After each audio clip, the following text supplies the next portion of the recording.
जय हिंद। और आज हम जीएस थ्री के सारे टॉपिक, जितने भी सिलेबस के अंदर टॉपिक हैं, उन सारे टॉपिक को डिस्कस करेंगे। ठीक है। तो जीएस थ्री का जो सिलेबस है वो इस प्रकार से दे रखा है कि आपको सबसे पहले टेक्नोलॉजी दे रखी है। ठीक है, प्रौद्योगिकी, ठीक, टेक्नोलॉजी और आपका आर्थिक विकास, जो आपका इकोनॉमिक डेवलपमेंट। ठीक, उसके बाद दे रखा है ये इकोनॉमिक डेवलपमेंट है। उसके बाद आपका जैव विविधता, बायोडाइवर्सिटी। ठीक है, बायो और ये है डाइवर्सिटी। ठीक, ये है डाइवर्सिटी। और आपका ये इन्वायरमेंट है, ये इन्वायरमेंट, ये आपका सिक्योरिटी और ये है आपका डिजास्टर मैनेजमेंट। ठीक है, डिजास्टर मैनेजमेंट, डीएम आपका ये डिजास्टर मैनेजमेंट है, आपदा प्रबंधन। ठीक, तो प्रौद्योगिकी, प्रौद्योगिकी, आर्थिक विकास, जैव विविधता, पर्यावरण सुरक्षा और आपदा प्रबंधन। ठीक है, 1 2 3 4 5 और 6, 6 टॉपिक आपको इसमें दे रखे हैं। उसमें से जैव विविधता और पर्यावरण को हम एक ले लेते हैं। ठीक है, जैव विविधता और पर्यावरण जो है उसको अगर एक ही यूनिट मान के चले आप, तो कुल 5 डायमेंशन, 1 2 3 4 5, 5 डायमेंशन में आपका पूरा सिलेबस है जीएस थ्री का। ठीक, उसके बाद देखो, तो एक में क्या है आपका, एक में आप इकोनॉमी मान के चलो। ठीक, तो दूसरे में आप टेक्नोलॉजी मान के चलो, तीसरे में आप मान के चलो आपका एनवायरमेंट मान के चलो। ठीक, उसके बाद आपका सिक्योरिटी मान के चलो,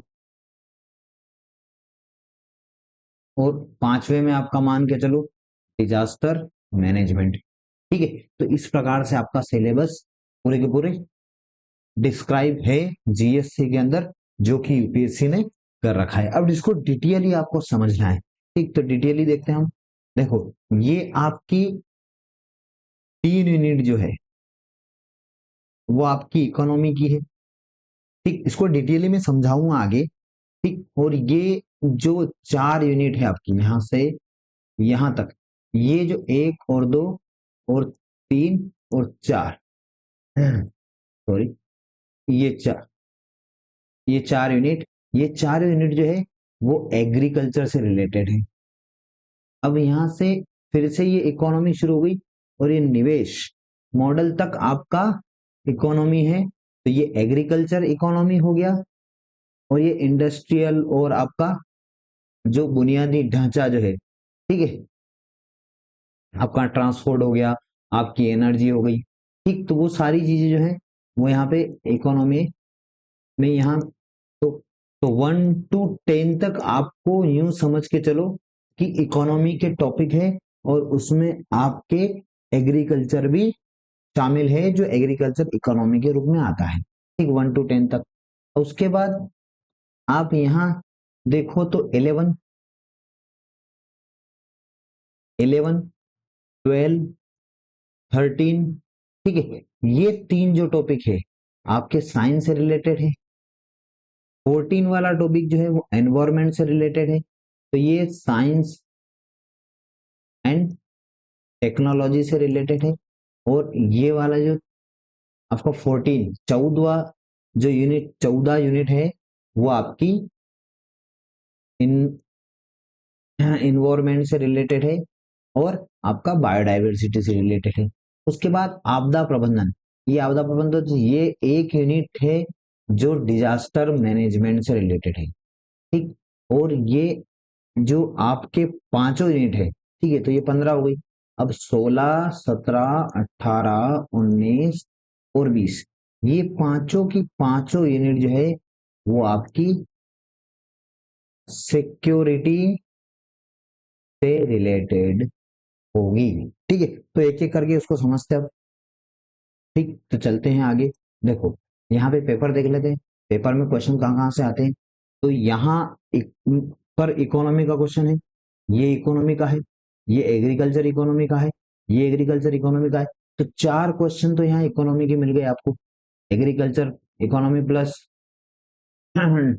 जो आपका इंडियन इकोनॉमी है, जो उसमें डिजिटलाइजेशन है, या जीडीपी में एमएसएमई की जो हिस्सेदारी है वो तेज आर्थिक समृद्धि में आवश्यक है। तो किस प्रकार आवश्यक है, तो ये वाला क्वेश्चन, ये इकोनॉमी के क्वेश्चन, 4 इकोनॉमिक क्वेश्चन है, फिर एक ये है टेक्नोलॉजी का क्वेश्चन। ठीक उसी प्रकार से आपका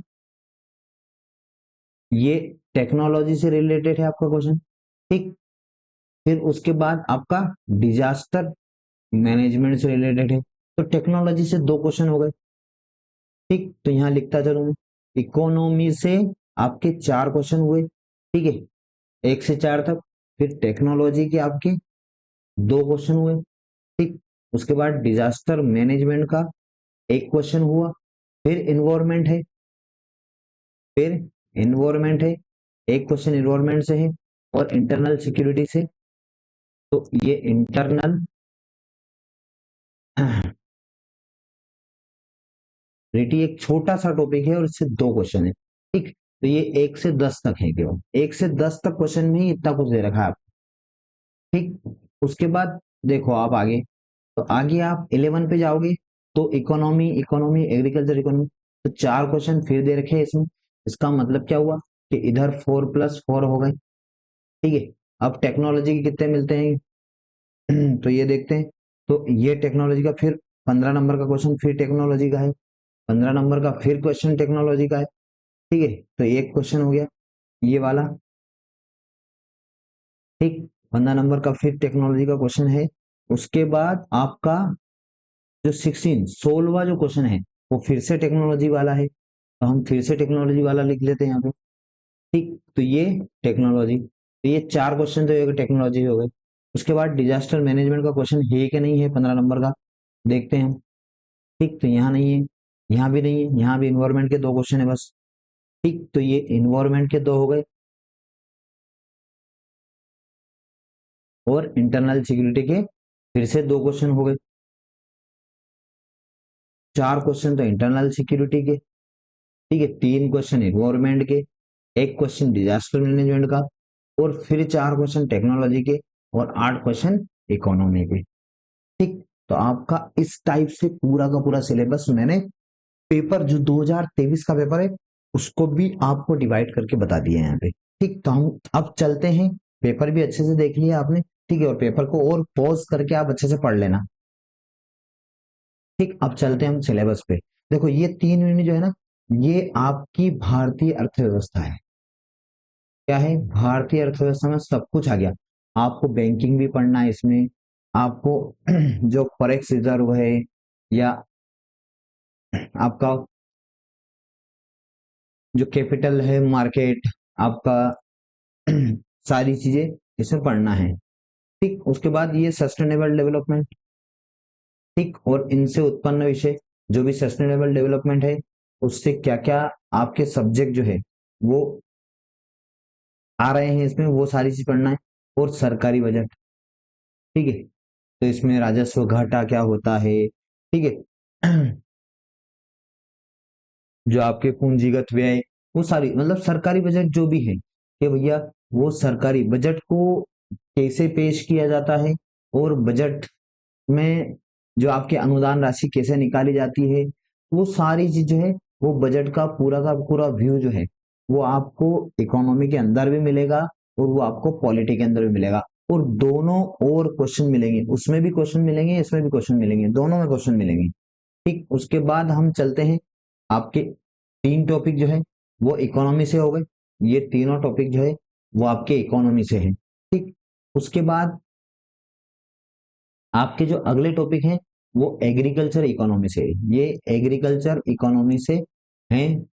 ठीक, तो ये 4, 5, 6 और 7। अब देखो पहला क्वेश्चन जो है ना, देखो मैं यहाँ बांट देता हूँ, 1, 2, 3, 4, 5, 6, 7, 8, 9, और ये 10। ये 10 क्वेश्चन आएंगे पेपर में, 10 क्वेश्चन आएंगे। अब आपको ये 2 क्वेश्चन, ठीक है, इकोनॉमी से मिल गए। ठीक, 3 और 4 आपको एग्रीकल्चर इकोनॉमी से मिल गए। एग्रीकल्चर इकोनॉमी से, एग्रीकल्चर इकोनॉमी से मिल गए। और आपका पांचवा क्वेश्चन है वो साइंस और टेक्नोलॉजी से मिल गया, तो साइंस एंड टेक्नोलॉजी से मिल गया। छठा क्वेश्चन भी आपका साइंस और टेक्नोलॉजी से मिल गया। आपका सातवां क्वेश्चन जो है वो डिजास्टर मैनेजमेंट से मिल गया। ठीक है, यही थोड़ा बहुत क्रम चेंज होता है हर साल, इसी क्रम से आपके क्वेश्चन आएंगे। ठीक है, उसके बाद आपका एट्थ क्वेश्चन जो है वो एनवायरमेंट से रिलेटेड हो जाएगा। ठीक, इन्वायरमेंट से रिलेटेड हो जाएगा। और आपका 9 और 10 ये दोनों क्वेश्चन कैसे इंटरनल सिक्योरिटी से रिलेटेड हो जाएंगे। और इसी प्रकार से आपको 11 टू 20 के अंदर भी थोड़ा बहुत चेंज करके, ठीक है, ऐसा कैसा फ्रेम उधर मिलेगा। ठीक है, कि दो क्वेश्चन इधर इकोनॉमी के हैं तो दो क्वेश्चन इधर इकोनॉमी के हो जाएंगे। ठीक, उसके बाद अगर आपके एग्रीकल्चर इकोनॉमी के दो क्वेश्चन है यहाँ पे, तो यहाँ भी दो क्वेश्चन एग्रीकल्चर इकोनॉमी के हो जाएंगे। ठीक, तो कभी एक कभी दो, कभी एक कभी दो, वो वाला गेम यूपीएससी का चलता रहता है। पर मोटा मोटी जो फ्रेम है यूपीएससी का पेपर, ठीक है, सिलेबस के अकॉर्डिंग वो यही रहता है। ठीक है, तो आपके एग्रीकल्चर के टॉपिक, पांचवा चौथा टॉपिक एग्रीकल्चर का, पांचवा टॉपिक एग्रीकल्चर का, और छठा टॉपिक और सातवां टॉपिक ये एग्रीकल्चर से। इसमें क्या क्या पूछेगा, तो मुख्य फसलें, तो ये फसलों के बारे में। तो यहाँ हम देखते हैं कि मुख्य फसलें, देश में जितने भी भागों में फसलों के पैटर्न है, वो सारे पैटर्न के, कहाँ गेहूं बोया जाता है, कहाँ आपका चावल बोया जाता है, कहाँ गन्ना होता है, कहाँ गन्ना नहीं होता है, ठीक, वो सारी चीजें, कहाँ मछली पालन होता है, वो सारी चीजें यहाँ पे पूछेगा। उसके बाद जो इरिगेशन, जो सिंचाई के विभिन्न प्रकार हैं, ठीक है, जैसे मिनी स्प्रिंकलर है या फिर आपके ड्रिप वगैरह का सिस्टम है, वो सारी चीज यहाँ पूछेगा। उसके बाद सिंचाई की क्या क्या प्रणालियां हैं, ठीक, और कृषि उत्पाद भंडारण। तो हमने गेहूं तो बो दिया तो ये फसल हो गया। अब गेहूं बो के हम उसमें सिंचाई करेंगे, सिंचाई कर ली, उसके बाद गेहूं का उत्पाद बाहर निकालेंगे, तो कृषि उत्पाद का भंडारण कैसे करना है, ठीक, भंडारण कर लेंगे। उसके बाद हमको बेचने भी तो जाना पड़ेगा, कुछ पैसा भी तो चाहिए, तो परिवहन में ले जाना पड़ेगा, और परिवहन में क्या करना पड़ेगा, विपणन। तो यहाँ पे हम कहाँ से चलते हैं, अगर आप एक किसान हैं तो आप समझ सकते हैं। देखो मैं एक खाली स्लाइड लेता हूँ, उस पर बताता हूँ पूरा, कि पूरा का पूरा ये क्या चीज है पूरी, ठीक है, एग्रीकल्चर की वो सारी चीज हम यहाँ देखते हैं। देखो एग्रीकल्चर पूरा पूरा जो है ना, वो सिस्टमेटिक ढंग से एक वे में बता रखा है, आपको सिलेबस को याद करने में भी अच्छा रहेगा। सबसे पहले बता रखा उन्होंने फसल, ठीक है, सबसे पहले बता रखा उन्होंने फसल, ठीक, फसलें, ठीक, उनका पैटर्न पूछ रखा, ठीक है, पैटर्न पूछ रखा। उसके बाद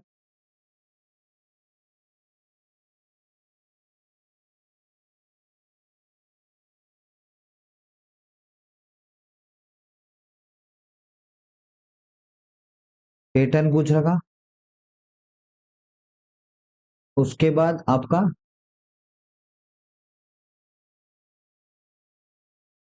पैटर्न पूछ रखा, उसके बाद आपके प्रकार पूछ रखे फसलों के। ठीक, तो ये फसल आपने बोई है यहाँ पे, ठीक, अब फसल लगा ली। अब फसल लगाने के बाद आपके यहाँ पे गेहूं हो गए, ठीक है, आपके यहाँ पे गेहूं हो गए। ठीक, अब देखो ये इसमें पानी तो देना पड़ेगा ना, तो फसल बोने के बाद सिंचाई आई। अच्छा आपने सिंचाई कर दी, ठीक है, अच्छे से फसल आपकी चलो बड़ी हो गई, ठीक है, तो अब इनके भंडारण का विषय, तीसरे नंबर पे क्या है, भंडारण का विषय, ठीक है, तो भंडारण में क्या है, वेयर हाउस,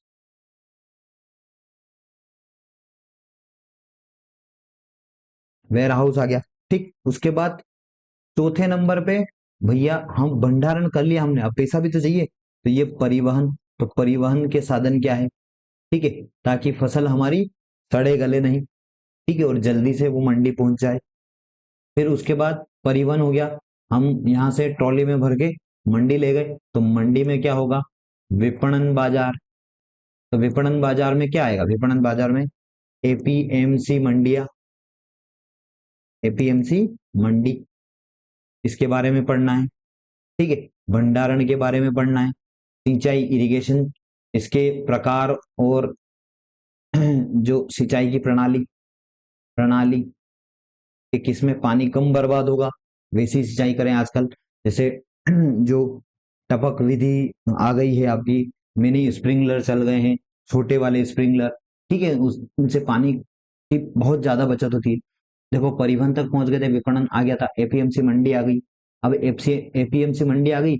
अब पांचवें में क्या आएगा? तो पांचवें में फसल जैसे ही मंडी ले जाओगे तो यहाँ पर किस भाव से लेगा? वो किस भाव से लेगा? वो आएगा तो यहाँ एमएसपी आ जाएगा, मिनिमम सपोर्ट प्राइस। ठीक है, न्यूनतम समर्थन मूल्य।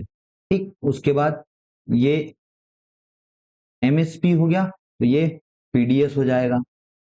ठीक है, पीडीएस। अब एमएसपी अगर धान आपने गेहूं ले लिया सरकार ने, तो उस गेहूं को करेगी क्या? उसको गरीबों में बांटेगी ना, सोसाइटी वगैरह के थ्रू। तो ये पीडीएस हो गया। पीडीएस के बाद आपका 6 नंबर पे आता है कि भैया प्रत्यक्ष और अप्रत्यक्ष सब्सिडी। ठीक है, तो एमएसपी के पहले भी आ सकता है वो।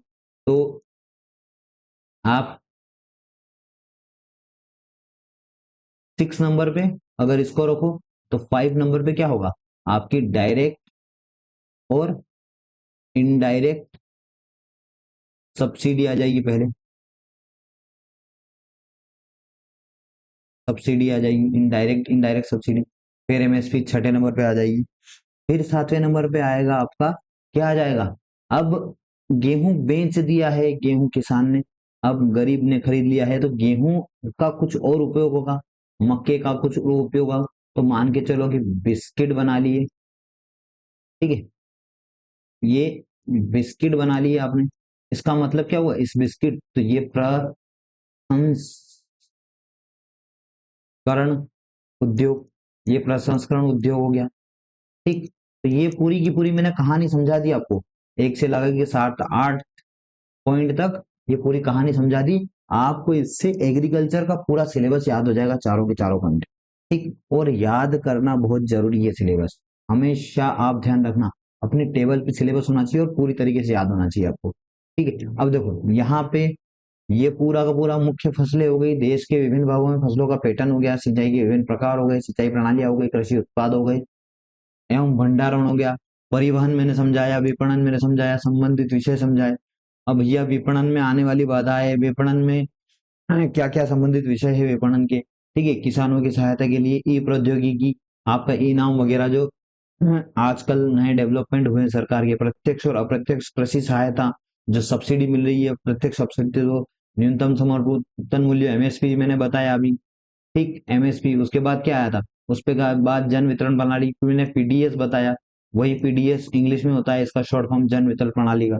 ठीक है, पब्लिक डिस्ट्रीब्यूशन सिस्टम जिसको बोलते हैं। उसके बाद तो पब्लिक डिस्ट्रीब्यूशन सिस्टम के उद्देश्य क्या है? कि भैया हमको गरीबों को अनाज देना है। पब्लिक डिस्ट्रीब्यूशन उद्योग कैसे कार्य करता है, तो वो कार्य बताने आपको। पब्लिक डिस्ट्रीब्यूशन के सीमाएं क्या हैं? ठीक है, तो वो सीमाएं बतानी है। सुधार क्या क्या हो सकते हैं, क्योंकि बहुत सारे लोग ले जाके बेच देते हैं, और कहीं तो भैया ले जाके और दूसरों को बेच दिया, और खुद बुरे काम कर रहे हैं, घर तक वो अनाज ही नहीं पहुंचा है। ठीक, ये बफर स्टॉक गवर्नमेंट कैसे करेगी? Buffer stock. ठीक है, कोई प्राइवेट कंपनी कैसे करेगी बफर स्टॉक? बफर स्टॉक मतलब कि एक्स्ट्रा धान को सेव करना। ठीक है, उसके बाद खाद्य सुरक्षा, अगर एक्स्ट्रा आप सेव नहीं करोगे तो खाद्य सुरक्षा होगी कैसे? कि आपने अकाल पड़ गया, अगर एक्स्ट्रा कोई गेहूं और चावल वगैरह नहीं है तो हम वैसे भी भूखे मर जाएंगे। इसलिए सरकार को एक्स्ट्रा जो गेहूं चावल जो है वो सेव करना पड़ता है, उसको बफर स्टॉक बोलते हैं।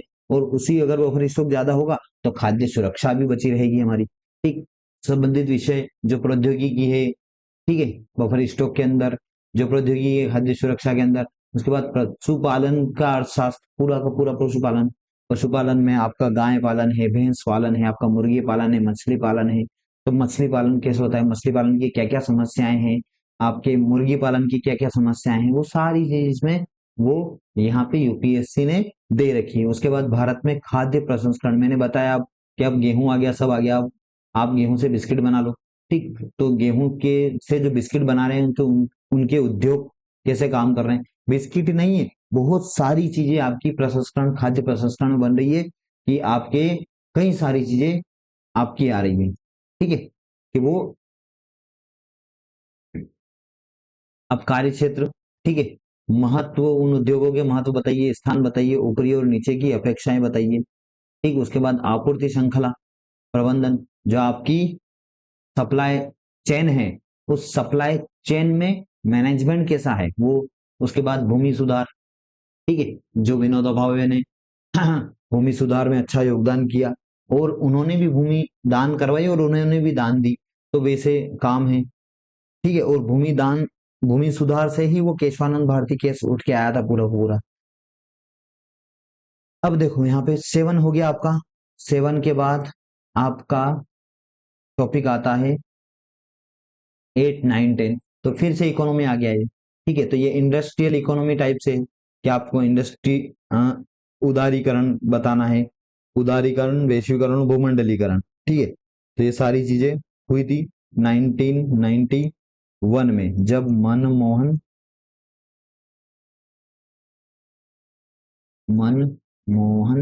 सिंह जो है वो वित्त मंत्री थे।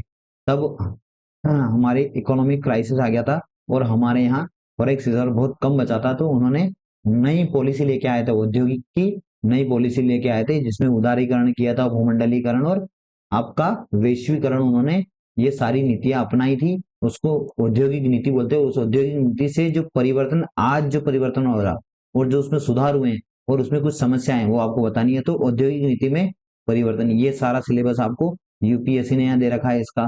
ठीक है, बुनियादी ढांचा, तो बुनियादी ढांचे में क्या क्या आता है। ठीक है, आपका ट्रांसपोर्टेशन पूरा आ जाता है। देखो ट्रांसपोर्टेशन क्या, बंदरगाह से भी ट्रांसपोर्ट आप करते हो। ठीक है, जहाज से कुछ ना कुछ ले जाते ही तो हो, तो वो ट्रांसपोर्ट हो गया। सड़क से भी कुछ ना कुछ ले जाते हो, वो भी ट्रांसपोर्ट हो गया। विमानपत्तन से भी कुछ ना कुछ ले जाते हो, कुछ सामान ले जाओगे या किसी व्यक्ति को ले जाओगे। रेलवे से भी ऐसा ही करोगे, कोई मालगाड़ी चलेगी तो कोई सवारी गाड़ी चलेगी। ठीक है, तो ये आपके ट्रांसपोर्टेशन के साधन हो गए। और एक है ये, वो है ऊर्जा, एनर्जी, जो आपको अभी एनर्जी, अच्छा आज एनर्जी जो है वो सबसे ज्यादा एनर्जी कहीं से पैदा हो रही है, वो पैदा हो रही है हमारी कोयले से। अब उसको सस्टेनेबल में बदलना है, तो आपको दो ऑप्शन आपके पास आज है कि आज क्या है, तो एक तो वाइंड एनर्जी है और उसके बाद आपकी वाइंड एनर्जी के बाद सोलर। ठीक है, तो सोलर एनर्जी है। ठीक, सोलर एनर्जी है। तो ये दोनों चीजें हैं आपके पास इसका विकल्प। ठीक है, ताकि हमारी एनर्जी जो है वो सस्टेनेबल रहे। ठीक है, कोयला ज्यादा यूज ना हो, पर अभी कोयले से ही ज्यादा एनर्जी बन रही है, तो हम इस पे आना चाहते हैं धीरे धीरे। तो कैसे आ रहे हैं, कैसे डेवलपमेंट हो रहे हैं, क्या हो रहा है उसमें, नहीं हो रहा है, वो सारी चीज में बुनियादी ढांचे में ऊर्जा के रूप में आपसे पूछेगा। निवेश मॉडल, ठीक है, जैसे गवर्नमेंट निवेश करती है एक जगह, तो कि भैया रोड गवर्नमेंट ने बना दिया, उसके बाद एक गवर्नमेंट ने बनाया प्लस किसी पब्लिक ने उसमें इन्वॉल्व किया। ठीक है, किसी प्राइवेट एंटिटी ने या प्राइवेट कंपनी ने इन्वॉल्व किया। ठीक, तो गवर्नमेंट प्लस प्राइवेट ने बनाया। ठीक है, एक रोड का ठेका दिया गया और उस रोड को बनाया गया उसके द्वारा। ठीक है, तो उसको बोला गया कि बैंक पे लोन लो और हमारी गारंटी पे, गवर्नमेंट की गारंटी पे लोन लो और आप टोल टैक्स यहाँ खड़ा करो और उससे आप टोल से पैसा निकाल के उस बैंक की आप किस्त डाल सकते हो। ठीक, तो ये पैटर्न, तो ये क्या है, ये निवेश मॉडल है आपका। ये निवेश मॉडल है, जैसे आज का पीपीपी निवेश मॉडल पर काम चल रहा है कि कई सारे जो पीपीपी मॉडल पर एयरपोर्ट बन रहे हैं, रेलवे स्टेशन बन रहे हैं, बहुत सारी चीजें बन रही हैं। ठीक, उसके बाद हम आगे चलते हैं, तो ये आपका इकोनॉमी यहाँ पर 10 यूनिट तक खत्म हो गया। ठीक है, 8, 9, 10 यूनिट तक आपका इकोनॉमी खत्म हो गया। और इकोनॉमी से आपके दो प्योर इकोनॉमी से क्वेश्चन आते हैं, दो एग्रीकल्चर इकोनॉमी से क्वेश्चन आए हैं 2023 के अंदर, बता रहा हूं मैं। ठीक, दो इससे क्वेश्चन आए, दो इससे आए। ठीक, तो ये हो गए आपके 150 नंबर के। ठीक है, और 250 नंबर के क्वेश्चन, तो दो इकोनॉमी के क्वेश्चन आए हैं। ठीक, और दो एग्रीकल्चर से आए हैं कुछ। ठीक, तो ये क्वेश्चन आपसे इकोनॉमी से पूछेगा वो, कि आपसे 1 2 3 4 और 11 12 13 14, आपका यहाँ 5 नंबर का क्वेश्चन साइंस एंड टेक्नोलॉजी से, यहाँ पे 15 नंबर का क्वेश्चन साइंस एंड टेक्नोलॉजी से। ठीक, तो ऐसे आपका डिस्ट्रीब्यूट है। तो ये देखो साइंस एंड टेक्नोलॉजी, तो ये 3 टॉपिक जो है वो साइंस एंड टेक्नोलॉजी के, ठीक है। इसमें विज्ञान और प्रौद्योगिकी, जो साइंस एंड टेक्नोलॉजी है तो उसमें विकास है, ठीक है, उसका डेवलपमेंट है, उसकी एप्लीकेशन है रोजमर्रा जीवन पर, साइंस एंड टेक्नोलॉजी के प्रभाव पूछेगा, साइंस एंड टेक्नोलॉजी की उपलब्धियां पूछेगा, कि भैया आपका जो एक अगर उपग्रह छोड़ना है तो आज कौन सा व्हीकल यूज हो रहा है, ठीक है, वो चीज आपका कौन सी टेक्नोलॉजी आज चल रही है, 5G 3G, क्या प्रॉब्लम्स आ रहे हैं उसमें, विकास है, उसमें नई प्रौद्योगिकी का विकास, उसमें आने वाली समस्याएं, ये सारी चीज यहाँ पे इसमें पूछेगा। उसके बाद सूचना प्रौद्योगिकी, information technology, space, computer, robotics, nano technology, biotechnology और इंटेलेक्चुअल प्रॉपर्टी, बौद्धिक संपदा, ठीक है, ये सारी चीज जो है वो आपको यूपीएससी यहाँ पे साइंस और टेक्नोलॉजी के अंदर पूछेगा। और इसी टॉपिक, इन्हीं टॉपिक के अर्ध गिर्द घूमता है साइंस एंड टेक का पेपर, इन्हीं टॉपिक के। कभी वो आपसे टेक्नोलॉजी के अंदर, नैनो टेक्नोलॉजी के अंदर क्वेश्चन पूछ लेगा, तो कभी रोबोटिक्स पे पूछ लेगा, तो कभी कंप्यूटर पे पूछ लेगा, कभी आपको स्पेस टेक्नोलॉजी पूछ लेगा, तो कभी वो आपको इंफॉर्मेशन टेक्नोलॉजी पूछेगा, तो कभी बायोटेक्नोलॉजी पूछ लेगा, तो कभी इंटेलेक्चुअल इंटेलेक्चुअल प्रॉपर्टी पे पूछ लेगा। ठीक, तो ये सारी चीज जो है उसमें आपको एक्सपर्टीज नहीं प्राप्त करनी है, सामान्य तरीके से पढ़ना है, एक अच्छे से नोट्स बनाने, शॉर्ट नोट, ताकि आपका साइंस और टेक मेंस के हिसाब से कंप्लीट करना है साइंस और टेक को, ठीक है। और साइंस और टेक में सारी की सारी चीजें जो है वो आपको करंट अफेयर से कंप्लीट होगी। कहाँ से कंप्लीट होगी? Current affair. और करंट अफेयर कहाँ मिलेगा? करंट अफेयर, ठीक है। देखो आपको पेपर में खंगालने की जरूरत नहीं, कहीं खंगालने की जरूरत नहीं, सबसे आसान तरीका तो बताता हूँ करंट अफेयर का। केवल केवल विजन की या तो मंथली मैगजीन से आप शॉर्ट नोट बनाओ, हर मंथ, पर मंथ आप शॉर्ट नोट बनाओ, शॉर्ट नोट को पढ़ो, ठीक है। आगे का पेज जो उसका इंडेक्स आता है उसको ही लो, और उस पर ही पूरा रट्टा मार लो, उस पर ही सारा लिख दो। उसके बाद 1 2 पेज और ले लो, उस पर लिख दो। बस ये शॉर्ट नोट हुआ आपका 1 महीने का। 1 महीने के 1 या 2 पेज आपके होने चाहिए, ठीक है। 2 से 3 पेज अगर होंगे ना, 3 पेज भी हुए तो भी चलेगा, 3 पेज, क्योंकि आप जो 12 मंथ पूरा कंप्लीट करोगे ना, तो आपके 36 पेज हो जाएंगे, ठीक है, करंट अफेयर के। वो आराम से पढ़ सकते हो, उससे आराम से कंप्लीट कर सकते हो। शॉर्ट नोट में अच्छे से आप टेक्नोलॉजी को कंप्लीट करो, ठीक। उसके बाद ये टेक्नोलॉजी खत्म हुई, तो उसके बाद एनवायरमेंट शुरुआत। एनवायरमेंट की एक ही यूनिट है, ठीक है, और क्वेश्चन भी ज्यादा से ज्यादा एनवायरमेंट में कितने, 1 या 2 क्वेश्चन पूछना है, तो कभी 2 क्वेश्चन पूछ लेगा वो, एक आपके 150 नंबर का, और एक आपके 150 नंबर का, 150 शब्दों में और 250 शब्दों में। तो एक 10 नंबर का क्वेश्चन पूछेगा, एक 15 नंबर का पूछेगा, बस इतना ही पूछेगा, ज्यादा नहीं पूछेगा। उसके बाद आपदा प्रबंधन, ठीक है, आपका डिजास्टर मैनेजमेंट पे एक ही क्वेश्चन आता है, कभी कभी 2 क्वेश्चन भी आ जाते हैं, एक ही क्वेश्चन आएगा या कभी कभी 2 क्वेश्चन आ जाएंगे, ठीक, एक ही हो गया। उसके बाद आपका 16 17 18 19 20 ये टॉपिक है। तो ये टॉपिक जो है ना, ये टॉपिक इंटरनल सिक्योरिटी की है, और इंटरनल सिक्योरिटी पे कितने क्वेश्चन आए वो सारी चीजें मैं आपको बताऊंगा। देखो, ये विकास और फैलते उग्रवाद, उग्रवाद और आपके जो विकास के बीच में संबंध उठ रखा है, कि हम डेवलपमेंट करते जा रहे हैं और ये उग्रवाद अलग से फैल रहा है, हमारे डेवलपमेंट को ये नस्ते नाबूद कर रहा है। जैसे कहीं हमने नक्सली इलाके में रोड बनाया, और उन्होंने रोड पूरा पूरा फोड़ दिया, ठीक है, हमने वहां पे बहुत सारी चीजें बनाई और उन्होंने बिल्कुल उड़ा दी उन चीजों को, तो वो सारी क्या है, तो वो सारा विकास किया हमने, और ये उग्रवादी जो फैलते उग्रवाद ने सारी समाप्त कर दी। तो इन दोनों के बीच संबंध क्या क्या है, ठीक है। आंतरिक इंटरनल जो सिक्योरिटी है हमारी, उस सिक्योरिटी की चुनौती के लिए चुनौती और उत्पन्न करने वाले शासन विरोधी तत्व जो है, ठीक है, वो चीजें सारी क्या है, जैसे कि अंदर ही अंदर हम, हमारे यहाँ आतंकवाद पैदा हो रहा है, कहीं तरीके से, मतलब अलग अलग तरीके से आतंकवाद पैदा हो रहा है, ठीक है। देखो, संचार नेटवर्क के माध्यम से आंतरिक सुरक्षा को चुनौती। ठीक, तो संचार नेटवर्क के माध्यम से आंतरिक सुरक्षा को चुनौती। ठीक, उसके बाद आंतरिक सुरक्षा चुनौतियों में मीडिया का क्या प्रभाव है। ठीक है, सामाजिक जो सोशल नेटवर्किंग का क्या प्रभाव है। तो इंटरनल सिक्योरिटी के अंदर आपकी सोशल जो नेटवर्किंग है वो कैसे काम करेगी, मीडिया कैसे काम करेगी। ठीक है, मतलब क्या क्या नुकसान है इनके और क्या क्या चीज फायदे के लिए है, वो सारी चीजें हैं। और जो सोशल नेटवर्किंग साइटों की भूमिका और साइबर सुरक्षा की बुनियादी बातें और धन शोधन मतलब क्या होता है कि आपका मान के चलो कि जो नक्सली इलाका है और जो नक्सलवाद पैदा हो रहा है और जो नक्सली है उनके पास गोला बारूद बंदूक वगैरह सब है ना, और सब कैसे मिले उनको, पैसे से ही मिले होंगे।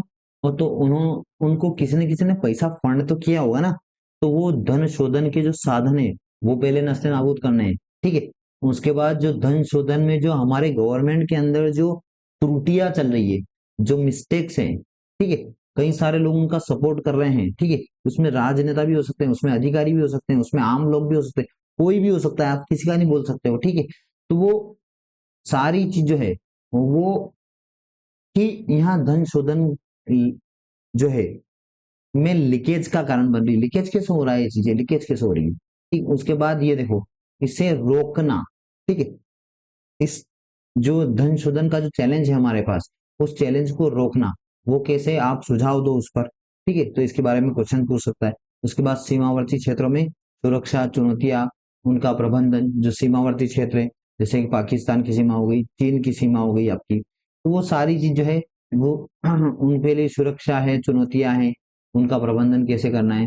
संगठित अपराध और आतंकवाद के बीच संबंध पूछ रखा है इसमें। ठीक है, भैया आप मॉब लिंचिंग करते हो और मॉब लिंचिंग के बाद आतंकवाद होता है, तो ये सारी चीज पूछ रहेगी। उसके बाद विभिन्न सुरक्षा बल संस्थाएं और अनुदेश जैसे बीएसएफ हुआ, आपकी एसटीएफ हुई, आपकी एसपीजी कमांडो है, कई सारे सुरक्षा बल है, जैसे आपका असम राइफल हुआ, तो ये सुरक्षा बल के बारे में पूछ सकता है आपसे। ठीक है, ये लो, तो ये यूपीएससी का पूरा सिलेबस है, अच्छे से यहाँ पर डिस्क्राइब। सिलेबस को आप अच्छे से एनालाइज करो। ये मैंने आपको बताया सारी चीज, मैंने देखो सारी सारी चीज मैंने डिस्क्राइब कर दी अच्छे से यहाँ पे। ठीक है, और इस पे मैंने आपको पेपर भी बताया है कि पेपर में क्वेश्चन कैसे आएंगे। ठीक है, तो आप पेपर को भी एनालाइज कर सकते हो, मतलब 3 से 4 साल के पेपर की एनालाइज करोगे तो आप सेम पैटर्न पेपर मिलेंगे सब, कि कौन सा क्वेश्चन कहाँ फ्रेम है, कौन सा क्वेश्चन कहाँ फ्रेम है, वो सारी चीजें। बस आपको क्या है, आपको इस सिलेबस के दायरे में पढ़ना है। ठीक है, मेंस कोई भी घोड़ सकता है, पर मेन चीज क्या है, वो पीवाईक्यू और सिलेबस पे टिका रहेगा। तो पीवाईक्यू सिलेबस पे टिका रहेगा और उसके ऊपर शॉर्ट नोट बनाएगा और आंसर राइटिंग करेगा। 3 4 चीजें हैं इसके अंदर। एक तो सिलेबस पे टिका रहना। ठीक, बिल्कुल आप सिलेबस पे टिके हो, सिलेबस, उस सिलेबस पे टिके हो। उसके बाद पीवाईक्यू, भैया क्वेश्चन कैसे पूछ रहा है, वो कौन सा क्वेश्चन कहाँ फ्रेम कर रहा है। ठीक, तो पहला फर्स्ट पार्ट ये हो गया। Second part PYQ, second part आपका क्या हो गया, पीवाईक्यू हो गया।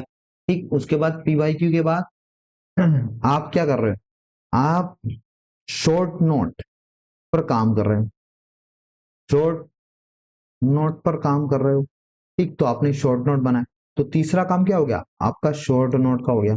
ये तीसरा काम, ये पहला काम, ये दूसरा काम, ये तीसरा काम। और अब चलो आप आंसर राइटिंग करने, एक अच्छा आंसर फ्रेम करके बताओ।